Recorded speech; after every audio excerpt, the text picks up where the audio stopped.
Vamos a 2 de Corintios 3. Vamos a ver que enfatiza algunas cosas. Pablo las vuelve a mencionar. Medio redondeando lo que vimos en el 2, tenemos que recordar que Dios merece nuestra fidelidad porque hablamos de parte suya y en representación suya. En representación suya y delante suyo. Y nos toca lo mismo.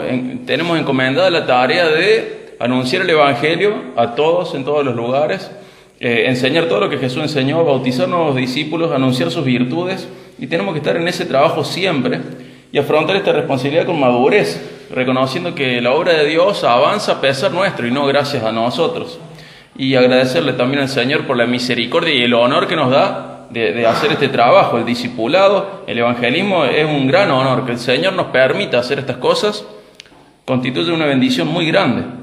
Y 2 Corintios 3 dice así: ¿Otra vez comenzamos a elogiarnos a nosotros mismos? ¿Acaso somos como otros que necesitan llevarles cartas de recomendación o que les piden que se escriban tales cartas en nombre de ellos? Por supuesto que no. ¿Qué está pasando? Lo voy a ir cortando así. Pablo pregunta si es necesario que él se presente otra vez, si no alcanza con todo lo que ellos ya han visto de él. Si hace falta, como si recién se presentaran, como si recién se conocieran. Pablo dice que les tengo que pedir una carta de recomendación. No tengo eso. Pero aparentemente, posiblemente los falsos maestros sí tenían carta de recomendación, ya sea que sean truchas, sean falsas, o eran conseguidas mediante engaños. Ellos habían logrado que otras personas atestiguaran de eso y Pablo no estaba preocupado en eso. Él mismo no necesitaba una carta, era él mismo. La misma carta de recomendaciones es él mismo. Ya lo conocían, ya sabía cómo era, ya lo habían visto probarse en el dolor, ya lo habían visto probarse en la bendición ministerial, ya lo habían visto ser probado en diferentes áreas y Pablo siempre estaba en la misma. Entonces él dice: ¿qué quieren que me presente de nuevo? ¿Hace falta una carta? Ustedes ya me conocen, ya hace rato que trabajo con ustedes y no le hace falta mostrar otra cosa. Y fíjense, el 2 dice: la única carta de recomendación que necesitamos son ustedes mismos. Sus vidas son una carta escrita en nuestro corazón. Todos pueden leerla y conocer el buen trabajo que hicimos entre ustedes. Es evidente que son una carta de Cristo que muestra el resultado de nuestro ministerio entre ustedes. Esta carta no está escrita con pluma y tinta, sino con el Espíritu del Dios viviente. No está tallada en tabla de piedra, sino en corazones humanos. Y vemos que el testimonio más importante no era una carta de otro pastor, de otro líder. El testimonio más importante eran los frutos del ministerio, los cambios producidos en quienes escuchaban el Evangelio a través de Pablo. Esas vidas transformadas mediante la enseñanza bíblica son el testimonio que vale. Es mucho más fácil truchar una carta de recomendación o lograr una recomendación a través de un engaño, por chiquito que sea, que tener frutos espiritualmente. Y Pablo está diciendo: mi carta es el ministerio. O sea, ustedes me conocen, mi carta son ustedes, los frutos. ¿Quieren saber qué pienso? Fíjense qué les enseñé. ¿Quieren saber qué creo que es correcto? Fíjense en lo que les enseñé, fíjense en mi vida, mírenme. O sea, Pablo es humano, tiene sus pecados, pero es una persona que anda en rectitud y anda según los mandamientos de Dios. Y esas vidas transformadas son el testimonio válido de lo que hacía Pablo. Eso no se puede imitar, solamente lo produce Dios y lo va a hacer a través del nuevo pacto. Lo voy a mencionar nomás: en Jeremías 32, 38 y 39, Ezequiel 11, 16, Ezequiel 36, 26 al 27, Dios le decía a los israelitas que iba a sacar ese corazón de piedra y él iba a poner un corazón de carne. ¿Cuál es la diferencia entre la piedra y la carne? Que uno siente y el otro no. Entonces Dios les había prometido a los israelitas que ellos iban a tener un corazón receptivo, un corazón tierno, sensible a la palabra de Dios, que iban a dejar de ser duros a la palabra de Dios, iban a ser más blandos. Y por un lado, esto era solo para los israelitas, pero luego el Señor amplía y en el nuevo pacto esto es para todos los que están en Cristo. Dios transforma vidas, Dios transforma corazones y saca ese corazón de piedra que no le importaba nada de Dios, que no entendía nada de Dios, y pone un corazón de carne que es sensible a Dios, que recibe influencia de parte de Dios y cambia. Y esto no solamente en los israelitas, sino también en los gentiles. En el nuevo pacto los gentiles quedan adentro y también se nos regala a nosotros, los no judíos de sangre, se nos regala a nosotros un corazón sensible a Dios. ¿Han notado en la gente que no conoce a Dios ese corazón de piedra? Que no le interesa, como si le hablaras en chino, no le interesa nada, no entienden nada. ¿Y por qué tienen un corazón de piedra? Dios todavía no los cambió. Y por un lado, la gente puede ser religiosa y aparentar un corazón sensible, pero no ser transformado. Y quizá esa es la situación de los falsos maestros que estaban ahí atosigando a los corintios. Gente que estaba más preocupada por la circuncisión, preocupada por las fiestas, preocupada por las fiestas religiosas, ¿no?, que por un cambio interno de corazón. Esta gente estaba más preocupada por los rituales, por costumbres, por tradiciones, incluso por mandamientos del antiguo pacto. Estaban más preocupados por lo que se ve que por lo que no se ve. ¿Y Dios qué dijo? ¿Les voy a cambiar la manera de organizarse? ¿O dijo, les voy a cambiar el corazón? Les voy a cambiar el corazón. Van a ser sensibles a Dios. Y esta gente no era sensible a Dios, no tenía temor de Dios, pero sí, aparentemente cumplían con lo de afuera. Y dice el 4 en adelante, dice, estamos seguros de todo esto debido a la gran confianza que tenemos en Dios por medio de Cristo. No es que pensemos que estamos capacitados para hacer algo por nuestra propia cuenta. Nuestra aptitud proviene de Dios. Él nos capacitó para que seamos ministros de su nuevo pacto. Este no es un pacto de leyes escritas, sino del Espíritu. Vieron que vuelve a enfatizar esto. Enfatiza varias cosas, la defensa de su apostolado, pero por otro lado, enfatiza su falta de capacidad. Si ustedes ven la historia de los profetas del Antiguo Testamento, ninguno dijo, Señor, mándame a mí porque estoy re listo, ya soy maduro, ya me las sé todas. ¿Qué dijeron? No, Señor, manda a otro. No, a mí, si mirá, ni siquiera hablo bien. No, a mí, mirá, soy re chico. No, mirá, es el patrón del humano pensar que las limitaciones propias limitan a Dios. Pero sepamos la verdad. Dios quiere mostrarse Él, no lo groso que somos nosotros. Entonces, ¿qué va a usar Dios? Lo vil, lo menospreciado, lo inmaduro del mundo es lo que Dios usa. ¿Por qué? Porque de esa manera brilla su gloria. ¿Por qué? Porque hace mucho con nada y nosotros somos nada. No es que nosotros tenemos que esperar para estar listos.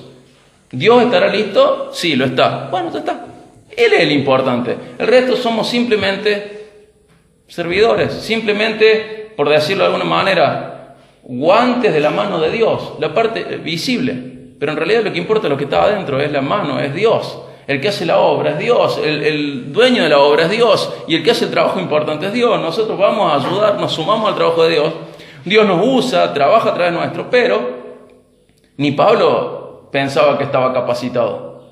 Un gran maestro de la ley, alguien muy instruido en la ley, un políglota, hablaba muchos idiomas, y él tampoco se cree capacitado, tampoco. Por alguna causa u otra, nadie guarda del que dice, yo ya estoy capacitado, ya la tengo re clara. Porque ahí fuiste. Si la capacitación que hace falta es que Dios esté capacitado. El resto vamos a sumar, pero no somos tan significativos como creemos.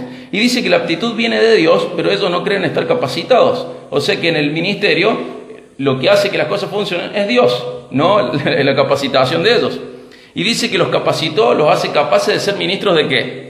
Del nuevo pacto, ¿sí? Y en este nuevo pacto, ¿cómo somos ministros? Tanto Pablo, con Timoteo, con los corintios, como nosotros. ¿Cómo somos ministros de este nuevo pacto?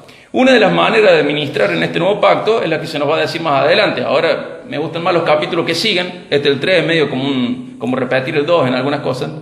Pero vamos a ser embajadores de Cristo. Nos da un ministerio de reconciliación. ¿Cuál es la reconciliación que hace falta? Entre Dios y la gente. Y somos constituidos ministros del nuevo pacto. ¿Nosotros reconciliamos a la gente? No. Nosotros rogamos en el nombre de Dios a la gente que se reconcilie con Dios. ¿Cómo se va a reconciliar? Y pidiendo perdón por sus pecados y obedeciendo el Evangelio, creyendo y obedeciendo el Evangelio. Y se nos hacen ministros. Si yo hablara de mi amor por Dios, tarde o temprano decepcionaría a todo el mundo. Pero yo tengo que hablar del amor de Dios por mí. La base del ministerio nunca es la gente, nunca son los humanos. Nunca estamos capacitados lo suficiente para esto. Siempre somos indignos, siempre somos vasos de barro con un tesoro gigante. Y lo importante es el tesoro, no los vasos. Somos reemplazables, estamos sucios, podemos ser rotos. Somos lo más barato, lo menos importante del tesoro. Y cuando perdemos esto de vista, sea en la vida de uno o en la de otro, sacamos nuestra fe en Dios y le ponemos las aptitudes o capacidades de una persona. Y no es lo que la Biblia nos enseña. La Biblia nos enseña a confiar en Dios para la obra. Y esto tiene implicancias. Quizá nuestra parte más grande es la fe en Dios. Confiar en Dios que a pesar de nosotros, a pesar de lo que somos, Dios hace avanzar su obra. Y menos mal que es así. Porque si no fuera así, no avanzaría nunca la obra.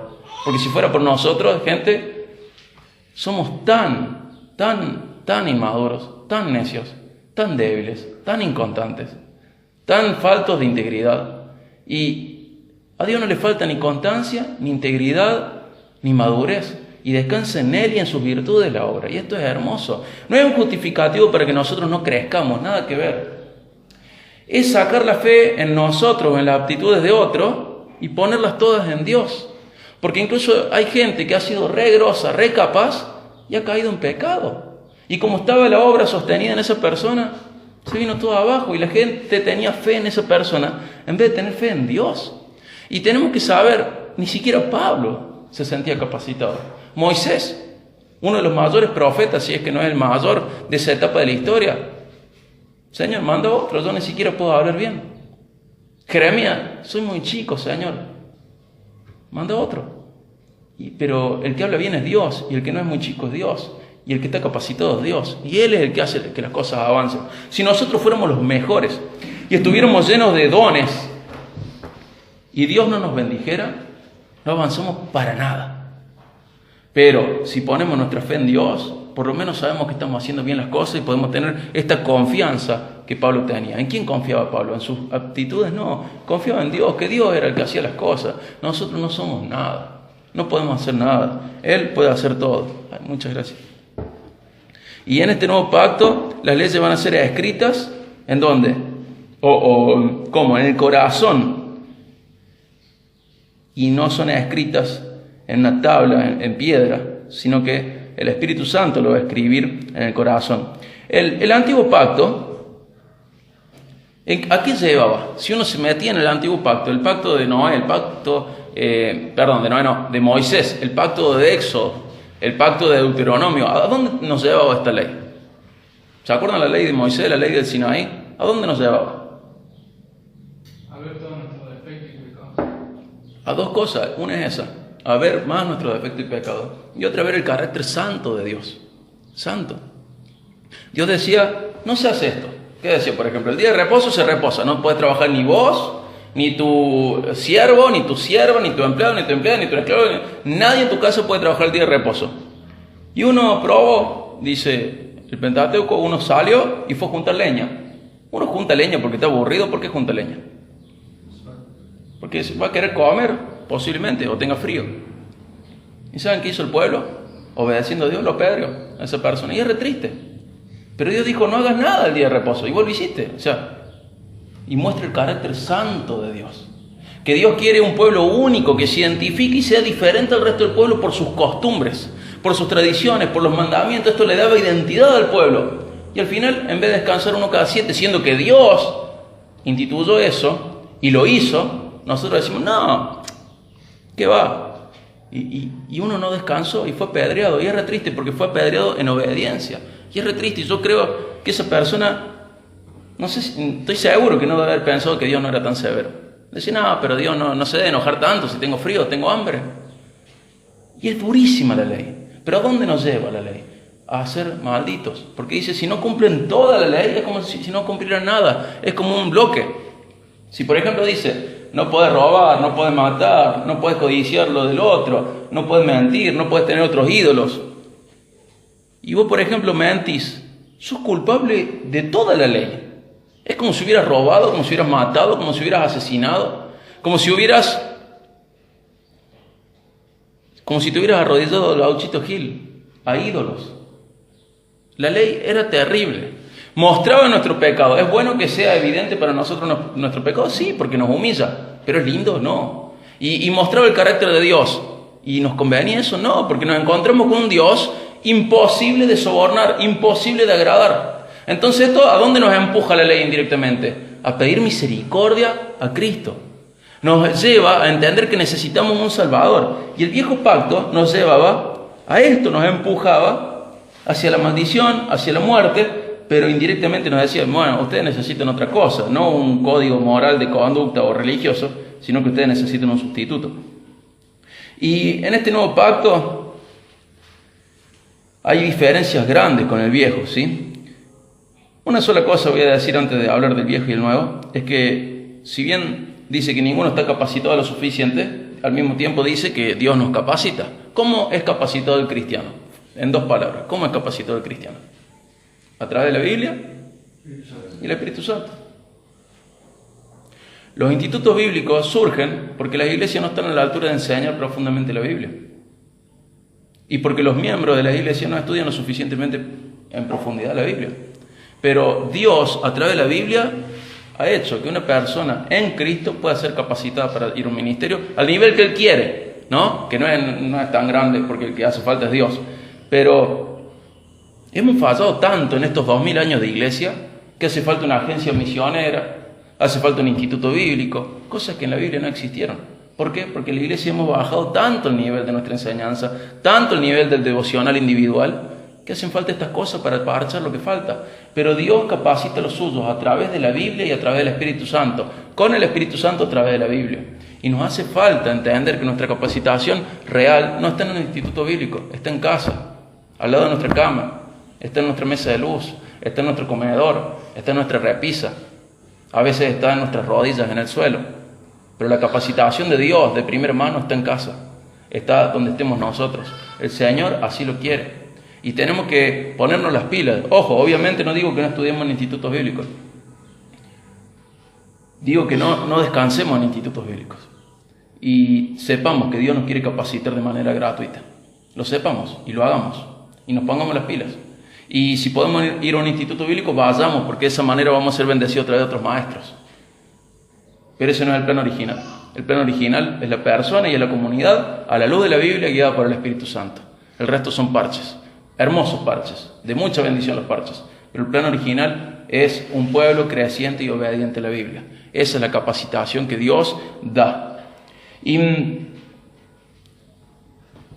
Pablo insiste en que no hay nadie naturalmente capacitado, esto nos lleva a pensar que nuestro sentido de limitación no debe llevarnos a limitar a Dios. Los limitados somos nosotros, pero Dios no, y Él es el que hace la diferencia. Y nuestro conocimiento de nuestras debilidades e inmadurez no debe ser proyectado en Dios. Porque yo no puedo, Dios no puede. No. Aunque vos no puedas, Dios puede. Y vamos a ver en Hebreos. Acompáñenme a Hebreos 8, 6 al 13.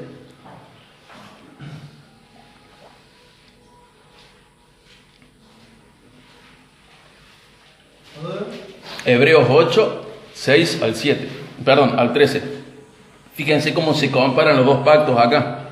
Dice, pero ahora a Jesús, nuestro sumo sacerdote, se le ha dado un ministerio que es muy superior al sacerdocio antiguo, porque Él es mediador a nuestro favor de un mejor pacto con Dios basado en promesas mejores. Si el primer pacto no hubiera tenido defectos, o sea, ¿qué tiene el primer pacto entonces? Si el primer pacto no hubiera tenido defectos, no habría sido necesario reemplazarlo con un segundo pacto. Pero cuando Dios encontró defectos en el pueblo, ¿en dónde estaban los defectos en realidad? En el pueblo. Dentro del pacto, ¿cuántas partes conforman este pacto? 2. La gente y Dios. Pero lo conforman entre los dos. Entonces, en esa conjunción de las dos partes, ¿qué encontró Dios? Defectos. ¿En dónde? En la parte del hombre. Dice, si el primer pacto no hubiera tenido defectos, no habría sido necesario reemplazarlo con un segundo pacto. Pero cuando Dios encontró defectos en el pueblo, dijo, se acerca el día, dice el Señor, en que haré un nuevo pacto con el pueblo de Israel y de Judá. Este pacto no será como el que hice con sus antepasados cuando los tomé de la mano y los saqué de la tierra de Egipto. Ellos no permanecieron fieles a mi pacto. Por eso les di la espalda, dice el Señor. Pero este es el nuevo pacto que haré con el pueblo de Israel en ese día, o después de esos días, dice el Señor. Pondré mis leyes en su mente y les escribiré en su corazón. Yo seré su Dios y ellos serán mi pueblo. Y no habrá necesidad de enseñar a sus vecinos, ni habrá necesidad de enseñar a sus parientes, diciendo, deberías conocer al Señor, pues todos ya me conocerán, desde el más pequeño hasta el más grande. Perdonaré sus maldades y nunca más me acordaré de sus pecados. Cuando Dios habla de un nuevo pacto, quiere decir que ha hecho obsoleto el primero, el cual ha caducado y pronto desaparecerá. ¿Se dan cuenta? El pacto antiguo, en el tiempo en el cual se escribió Hebreos, ya estaba dejando de ser. ¿Cuándo se cortaron los sacrificios en el templo? Cuando el templo fue destruido. ¿Cuándo? Casi 40 años después de Jesús. Pero ya estaban viendo que este pacto no iba a servir. Pero les hago una pregunta. En Hebreos 8, ¿se nos da la posibilidad de unir los dos pactos? ¿De entender que puede ser por obra y por gracia? No, uno es un pacto por obras en el cual fallamos y otro es un pacto por gracia, en el cual fallamos, pero no importa, porque el que no falla es Dios y el pacto de gracia descansa en Dios. Y dice algo muy fuerte con respecto a la capacitación, ¿notaron? A la enseñanza. ¿Qué dice? Es muy fuerte lo que dice.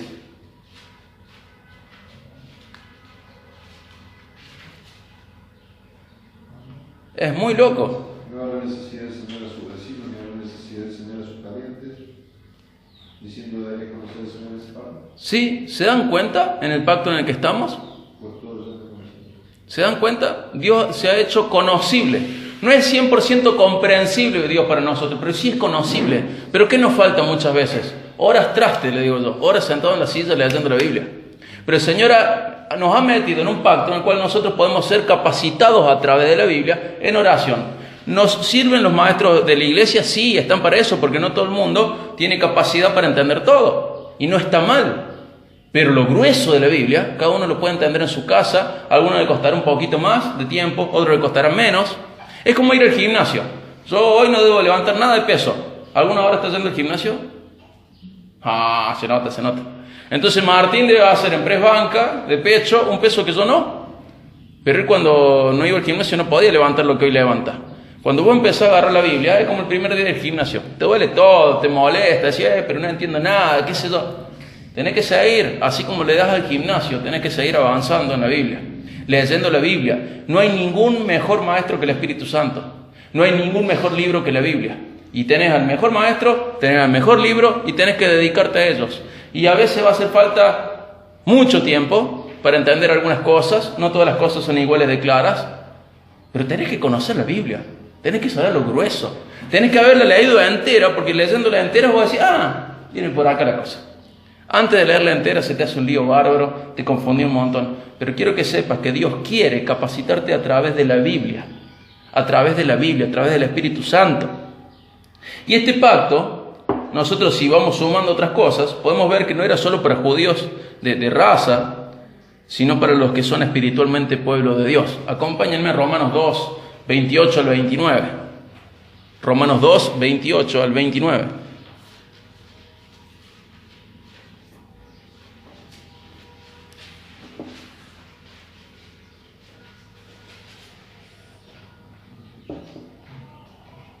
Romanos 2, 28 al 29. Pues no se es un verdadero judío solo por haber nacido de padres judíos, ni por haber pasado por la ceremonia de la circuncisión. No, un verdadero judío es aquel que tiene el corazón recto a los ojos de Dios. ¿Quién es el verdadero judío? Cristo. Y nosotros estamos en Cristo, por lo tanto, nosotros somos hechos verdaderos judíos. Dice, la verdadera circuncisión no consiste meramente en obedecer la letra de la ley, sino que es un cambio en el corazón, producido por el Espíritu. Y una persona con un corazón transformado busca o recibe la aprobación de Dios, no la de la gente. ¿Qué busca el corazón transformado? Ser aprobado por Dios. Lo busca, no siempre lo va a encontrar, pero lo busca. Quiere ser aprobado por Dios. Y la gente, allá ellos. Pero hay un cambio en el corazón, un cambio en el cual el corazón empieza a ser sensible a la voz de Dios, empieza a escuchar a Dios, empieza a obedecer a Dios y empieza a no calentarle lo que la gente diga. Empieza a querer ser hallado fiel delante de Dios. Y la gente cada vez importa menos hasta que llega un momento en el cual no importa más. Pablo en Gálatas 1:10 dice, si yo quisiera agradarle a la gente, no podría ser siervo de Cristo. El siervo de Cristo no puede estar buscando agradar a la gente. Y sepamos que vamos a recibir lo mismo que nuestro Maestro y Señor, rechazo de la gente.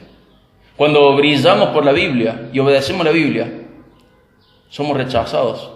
¿Y quién rechazó más a Jesús? ¿Los romanos o los fariseos? Ahora también, la persecución más grande está dentro del pueblo que se cree pueblo. Muchas veces dentro de la misma iglesia hay persecución.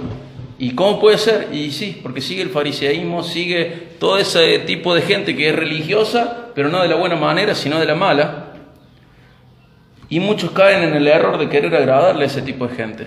Y no, vos le tenés que agradar a Dios. ¿Por qué estaba su conciencia tranquila, la conciencia de Pablo? Porque sabía que su tema era con Dios. Y lo que dijeron los falsos maestros, falsos apóstoles, la congregación esta que había sido desleal y traicionera con él, Él tiene que refugiarse en que fue fiel a Dios, con sus defectos y su falta de capacitación, pero él fue fiel a Dios, su falta de aptitud. Y vamos de nuevo a 2 de Corintios 3, del 7 en adelante. Dice así: el camino, el ministerio antiguo, con leyes grabadas en piedra, conducía a la muerte, aunque comenzó con tanta gloria que el pueblo de Israel no podía mirar la cara de Moisés, pues su rostro brillaba con la gloria de Dios, aun cuando el brillo ya estaba desvaneciéndose. ¿No deberíamos esperar mayor gloria dentro del nuevo camino, ahora que el Espíritu Santo da vida? Si el antiguo camino que trae condenación era glorioso, ¿cuánto más glorioso es el nuevo camino, que nos hace justos ante Dios? De hecho, aquella primera gloria no era para nada gloriosa comparada con la gloria sobreabundante del nuevo camino. Así que, si el antiguo camino que ha sido reemplazado era glorioso, ¿cuánto más glorioso es el nuevo que permanece para siempre? Fíjense qué interesante esto. Dice que este nuevo pacto, ¿cuánto permanece? ¿Va a venir otro pacto? No. Los judíos sabían que algo esperaban. Nosotros esperamos el cielo, esperamos la consumación de la salvación, pero no esperamos otro pacto. Nosotros ya tenemos nuestro pacto y este pacto es para siempre. En este pacto, los que creemos en Cristo para salvación, somos ciudadanos del cielo, embajadores de Cristo, coherederos juntamente con Cristo. Se nos da este honor. En este nuevo pacto hay más gloria que en el anterior. Si el anterior, con tanta condenación, hizo que a Moisés le brillara la cara por el reflejo de la gloria de Dios, y la gente tuviera tanto miedo que le taparon la cara con una tela para que no se viera tanto el brillo de la cara de Moisés. Fue gloriosa la entrega del viejo pacto. Pero cuánto más el nuevo pacto, que trae vida, trae salvación, y es desde adentro nuestro hacia afuera, porque el Señor está dentro nuestro. Cuánto más glorioso es el nuevo. Es infinitamente superior. Y repito esto rápido: el antiguo pacto dejaba descubierto nuestro pecado, pero no ofrecía nunca un camino posible de salvación. Nadie se podía salvar por el viejo pacto, solamente ser condenado. El nuevo pacto es superior y sí produce salvación. Vamos a Romanos 3. Romanos 3, 21 y 22.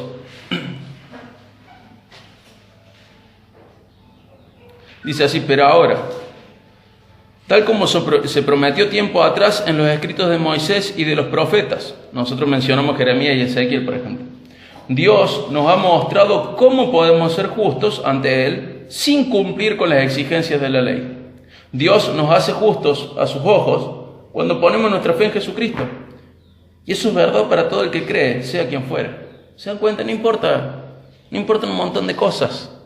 Pero si vos crees en Cristo para salvación, vos sos considerado por Dios justo, heredero del cielo juntamente con tu hermano mayor, Jesús.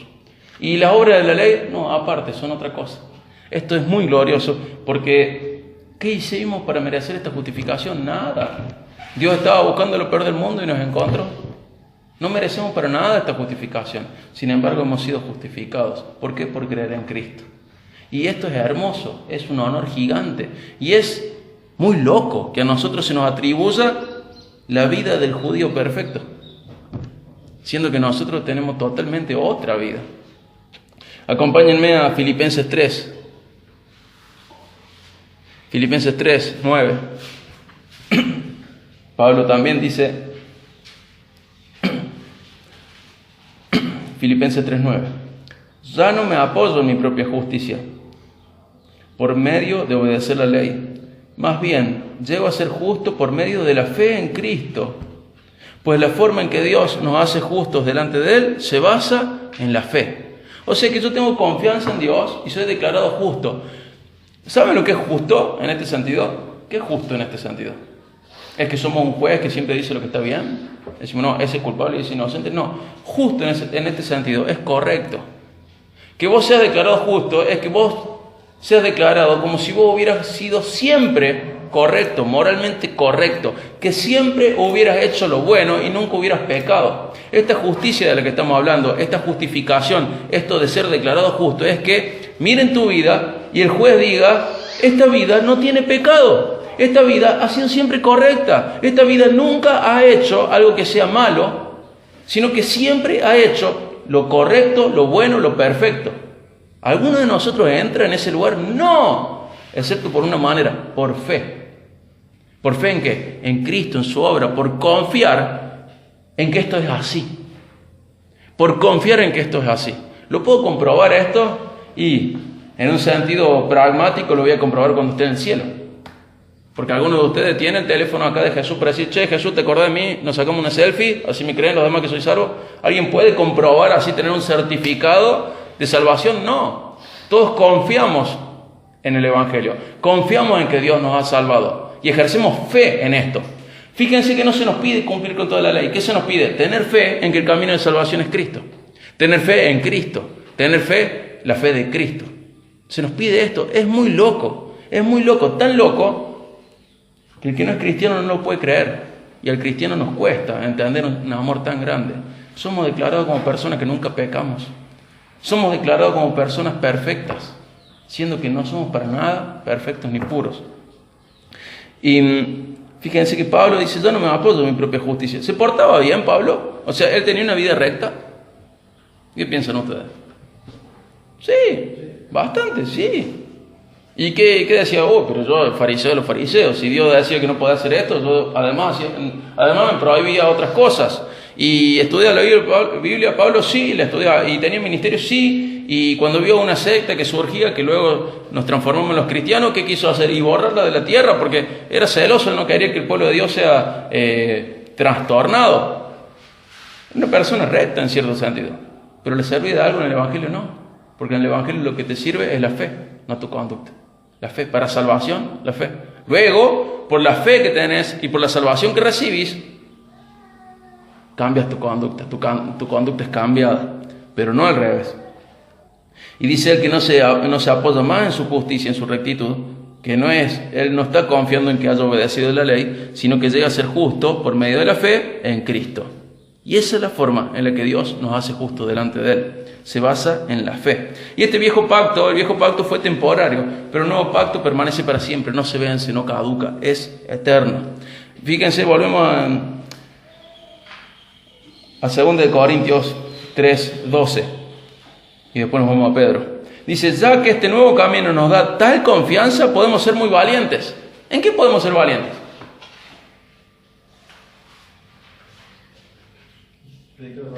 Sí.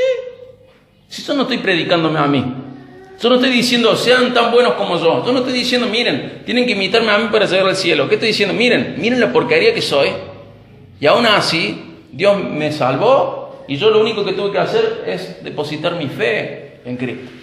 Y te da valentía, ¿por qué? Porque no está el Evangelio descansando en tu conducta. Te da valentía porque el Evangelio no está descansando en tus palabras, está descansando en las palabras de Dios. Te da valentía porque sabes que Dios no se equivoca y vos sí. Entonces vos tenés que hablar menos de vos y tenés que hablar más de Dios. Y pasa de muchas maneras esto. En el ministerio le hace frente. No le hago frente porque la verdad es que no estoy apto. Es lo que Pablo está queriendo decir en 2 Corintios 2, 2 Corintios 3. El que es apto, el importante para que sea apto,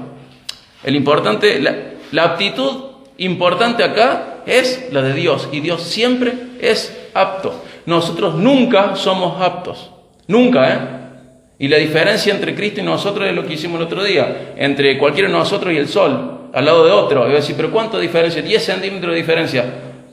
Al lado del sol, en esa distancia no es nada. Y el más apto de nosotros nos lleva unos centímetros nomás respecto a la aptitud de Dios. Nada, totalmente insignificante la diferencia entre nosotros. Pero tenemos que buscar la capacitación de Dios igual, Pero nos da confianza, y por esa confianza, sabiendo que las cosas avanzan no gracias a nosotros, sino a pesar de nosotros, podemos ser valientes.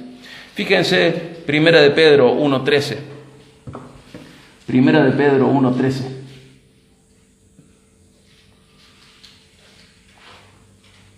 Dice, así que preparen su mente para actuar y ejerciten el control propio. Pongan toda su esperanza en la salvación inmerecida que recibirán cuando Jesucristo sea revelado al mundo. O sea que yo tengo que poner un poquito de mi esperanza, toda mi esperanza, ¿en qué? En la salvación.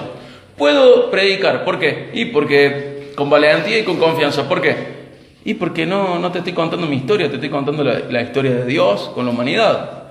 Y si te cuento mi historia, yo tengo que Para incorporar mi historia al evangelismo, tengo que meter la parte en la que soy pecador. No soy salvador de nadie. Entonces, ¿en dónde descansa nuestro ministerio? Descansa en Dios, descansa en Él, descansa en las virtudes de Cristo, descansa en la obra de Cristo. Podemos confiar, podemos tener esperanza en la salvación. Entonces, podemos confiar tanto, incluso predicando. Podemos confiar tanto que podemos animarnos a predicar, incluso a ser mártires. Total somos salvos, total nos vamos al cielo. Podemos confiar en este camino. Podemos confiar en que las cosas no dependen de nosotros, que nadie se salva gracias a nosotros, que Dios nos usa, pero la obra es de Él. Y además, si en este uso que Dios nos da muriéramos, si en este uso que Dios nos da nos hiciéramos pobres y miserables, nuestra confianza está en la salvación, no está en esta tierra. Nuestra confianza está en Dios, nuestra confianza está en su obra, nuestra confianza está en lo que Él promete. Y podemos hacerle frente a los ministerios e incluso a la misma muerte. Le podemos hacer frente teniendo confianza en Dios. Podemos jugarnos en el ministerio y confiamos en Dios. Incluso si los ministerios nos llevan a la muerte, nos llevaran a la muerte. Podemos confiar en Dios, en la salvación, no en una prosperidad terrenal, sino en la salvación. Pablo predicaba con valentía porque sabía que su mensaje era cierto y descansaba en Cristo, no en Él. Y predicaba sin tener miedo a la muerte porque sabía que era salvo. Y decía, bueno, el vivir es Cristo. Y si tengo que morir, el morir es ganancia. El vivir está duro, entonces el morir es ganancia. Volvemos a 2 Corintios 3. Vamos a leer 2 Corintios 3, del 13 al 15. Dice, no somos como Moisés, quien se cubría la cara con un velo para que el pueblo de Israel no pudiera ver la gloria, aun cuando esa gloria estaba destinada a desvanecerse. Pero la mente de ellos, habla de los judíos de ese momento, los israelitas de ese momento, se endureció. Y hasta el día de hoy, cada vez que se lee el antiguo pacto, el mismo velo les cubre la mente para que no puedan entender la verdad. ¿Cuál es la verdad del viejo pacto? Que no podemos ser salvos por obras, que no podemos ser salvos por obediencia. Esa es la verdad. ¿Y ellos lo pueden entender? No. Y si nosotros pensáramos en la gente que conocemos que no es cristiana, esa gente que cree que va al cielo igual, ¿por qué cree que va al cielo? ¿Por qué cree que es bueno? Y el judío creía que era bueno también frente a la ley. Y están en el mismo... Ellos quieren seguir aferrados a esto. Ellos creen que pueden ser salvos por obras. Y el viejo pacto era por obras. Pero el nuevo pacto, ¿cómo es? Por gracia, por fe. Y la gente dice, yo voy al cielo. ¿Por qué? Porque no soy tan malo. Y están velados y no pueden entender la verdad. No la pueden entender. Dice, la mente de ellos se endureció y hasta el día de hoy, cada vez que se lee el antiguo pacto, el mismo velo les cubre la mente para que no puedan entender la verdad. Sea el judío o sea el pagano, les pasa lo mismo. Este velo puede quitarse solamente al creer en Cristo. Fíjense que este velo no se quita ni siquiera estudiando teología. Este velo se quita creyendo en Cristo.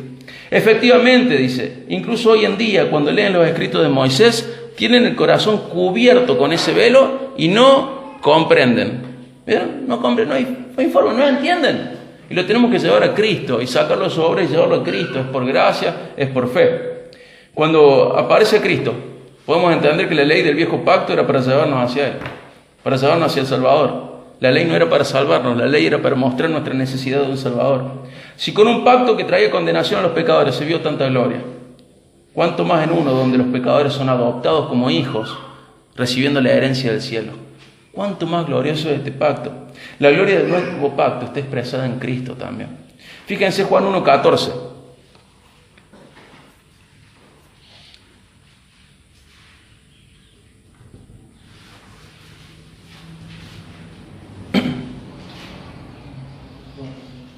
Juan 1:14 dice, entonces la palabra es Cristo, es Dios Hijo, se hizo hombre y vino a vivir entre nosotros. Estaba lleno de amor inagotable y fidelidad. Y hemos visto su gloria, la gloria del único Hijo del Padre. En Él se manifiesta también la gloria de este nuevo pacto. Fíjense ahí en Juan 5:37 al 38.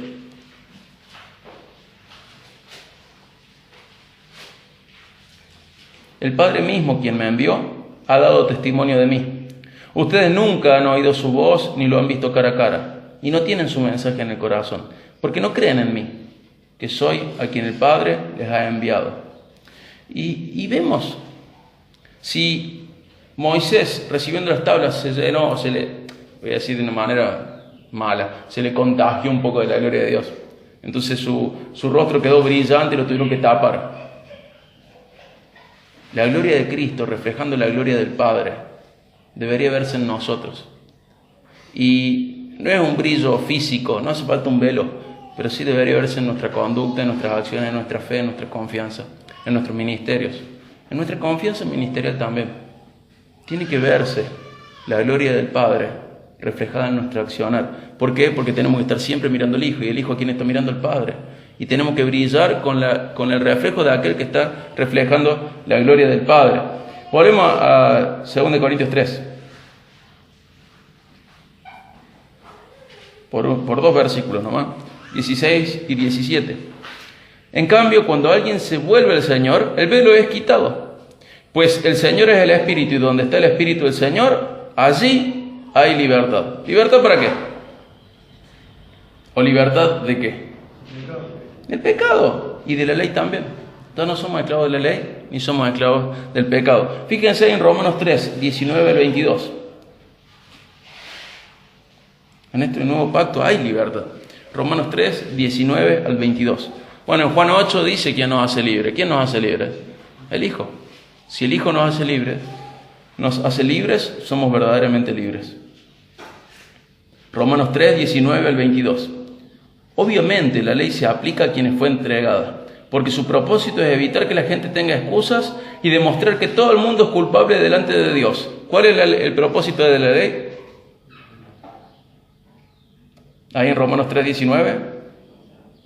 Que todos son culpables delante de Dios. Mostrar que todos son culpables delante de Dios y mostrar que más, que la gente no tiene excusas. Dice el 20, pues nadie llegará jamás a ser justo ante Dios por hacer lo que la ley manda. ¿Alguien puede? No. ¿Alguna vez? No. Nunca nadie. La ley sencillamente nos muestra los pecadores que somos. Pero ahora, tal como se prometió tiempo atrás en los escritos de Moisés y de los profetas, Dios nos ha mostrado cómo podemos ser justos ante Él sin cumplir con las exigencias de la ley. Dios nos hace justos a sus ojos cuando ponemos nuestra fe en Jesucristo.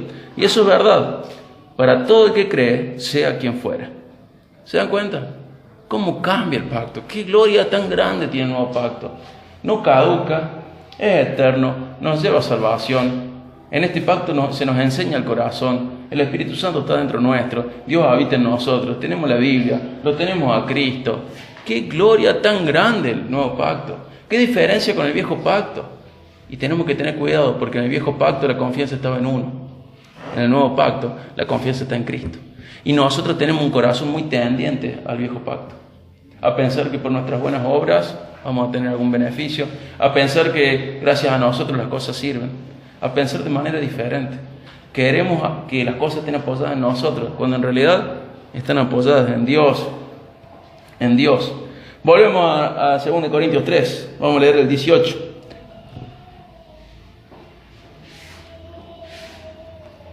Así que todos nosotros, a quienes nos ha sido quitado el velo, podemos ver y reflejar la gloria del Señor. ¿Se dan cuenta? En el viejo pacto, ¿cuántas personas reflejaron la gloria del Señor? Uno solo, Moisés. Y ahora lo podemos hacer todos. ¿Se dan cuenta? No está apoyado en nosotros. No se nos exige otra cosa más que fe y confianza en Cristo. Y todos nosotros estamos para brillar, para reflejar la gloria de nuestro Dios. Dice, a quienes nos ha sido quitado el velo, podemos ver y reflejar la gloria del Señor. Pero antes de reflejar, ¿qué me hace falta? Ver. ¿Y cómo lo voy a ver? Leyendo la Biblia, orando, meditando en la Biblia, buscando comunión con Dios, buscando intimidad con Dios. Yo primero lo tengo que ver y luego lo puedo reflejar. Dice, el Señor, quien es el Espíritu, nos hace más y más parecidos a Él a medida que somos transformados a su gloriosa imagen. O sea, nosotros podemos avanzar en conocimiento y en intimidad con Cristo. Y cuanto más avancemos, más de Él se va a ver reflejado en nosotros. Y fíjense en Filipenses 3, 12 al 16. Filipenses 3, 12 al 16. Dice, estamos hablando de Pablo de nuevo. Recordemos que Pablo tiene un gran currículum. Tiene Un excelente currículum, como judío y como cristiano también. En el viejo pacto, las tiene todas, y en el nuevo pacto también. Él tiene una serie de títulos y de actividades y de reputación y de antecedentes impresionante. No sé si se volvió a ver. Es el mejor teólogo del cristianismo, fuera de Cristo, ¿no? Obvio. Pero es el mejor teólogo del cristianismo. Impresionante su conocimiento en lo humano, su conocimiento en lo divino, su conocimiento en el viejo pacto y su conocimiento del nuevo pacto. Impresionante. Él es el que le explicaba a las iglesias cómo entender el Antiguo Testamento, a las sinagogas también. Él es el que Dios usó para que la gente entendiera lo que estamos leyendo. Y fíjense lo que dice él. No quiero decir que ya haya logrado estas cosas ni que ya haya alcanzado la perfección, pero sigo adelante a fin de hacer mía esa perfección, para la cual Cristo Jesús primeramente me hizo suyo. Hago un paréntesis. ¿Qué es perfección en la Biblia? Madurez. ¿Sí? Obviamente que Pablo no es perfecto, pero está buscando la madurez. Y dice, ¿soy maduro? Él está diciendo que él es maduro. ¿Qué está diciendo? No. Que sigue buscando la madurez, pero sos Pablo. Afloja un poco. No vas a hacer quedar mal al resto. Sos Pablo, fundador de iglesia, misionero. Vas a ser mártir. Sos Pablo, el mejor teólogo del cristianismo. Sos Pablo, maestro de la ley. Sos Pablo, embajador de Cristo. Dice, todavía no soy maduro, pero sigo buscando crecer. Y acá hay una figura muy, muy linda, que no se entiende tan bien en esta traducción, pero en la otra sí se entiende bien. Pablo fue alcanzado por Cristo, ¿sí? Para salvación. Cristo lo sale a buscar y lo encuentra. Pero ahora Pablo es el que persigue a Cristo. ¿Para qué? ¿Cuál es la imagen que nos quiere largar? Él fue alcanzado por aquel que él tiene que alcanzar ahora. Cristo alcanzó a Pablo para salvación. Y Pablo quiere alcanzar a Cristo en madurez. No lo va a lograr, pero tiene que estar creciendo en esa dirección. Él fue alcanzado, fue asido y quiere agarrar a Cristo. Quiere llegar a la madurez de Cristo. No va a llegar, pero fíjense cómo lo dice. No quiero decir que ya haya logrado estas cosas, ni que ya haya alcanzado la perfección. Justo antes había dicho muchos de sus títulos. Dice, pero sigo adelante, a fin de hacer mía esa perfección, esa madurez, para la cual Cristo Jesús primeramente me hizo suyo. O sea, Cristo nos hace suyos, ¿para qué? Para que seamos maduros. ¿Cuál es nuestra madurez? Para hacernos más a Él. Dice el 13, no, amados hermanos, no lo he logrado, pero me concentro únicamente en esto. Olvido el pasado y fijo la mirada en lo que tengo por delante. Y así avanzo hasta llegar al final de la carrera para recibir el premio celestial al cual Dios nos llama por medio de Cristo Jesús. Que todos los que son espiritualmente maduros estén de acuerdo en estas cosas. Si ustedes difieren en algún punto, estoy seguro de que Dios se los hará entender.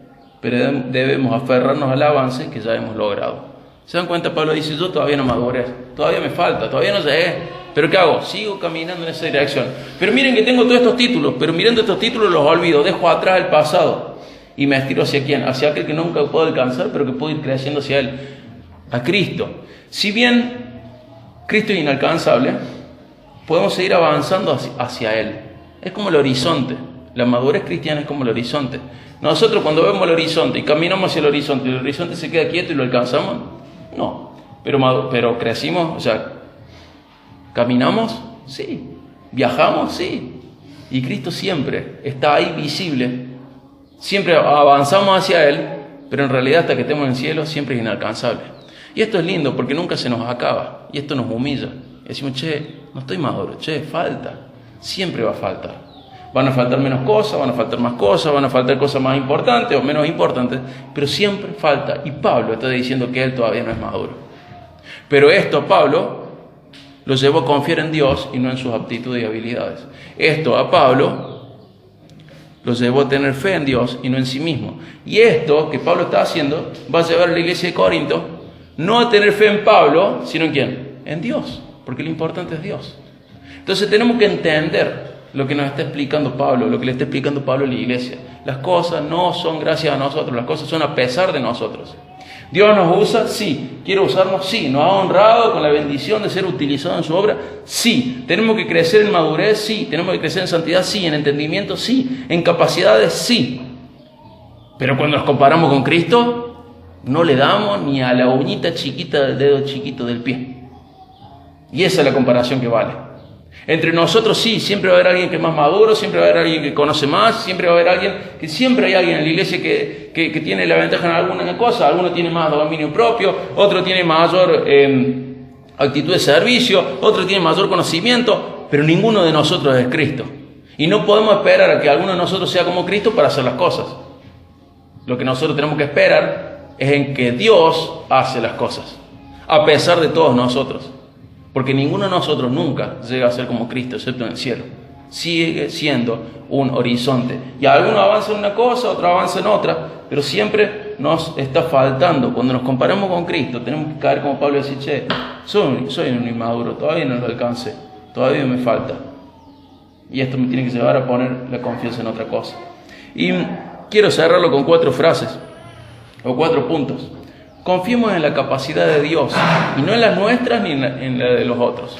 No confiemos en las capacidades de los otros, no confiemos en nuestras capacidades, confiemos en la de Dios. Segundo punto, disfrutemos del nuevo pacto.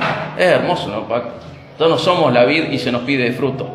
Somos las frutitas y la vid es eterna.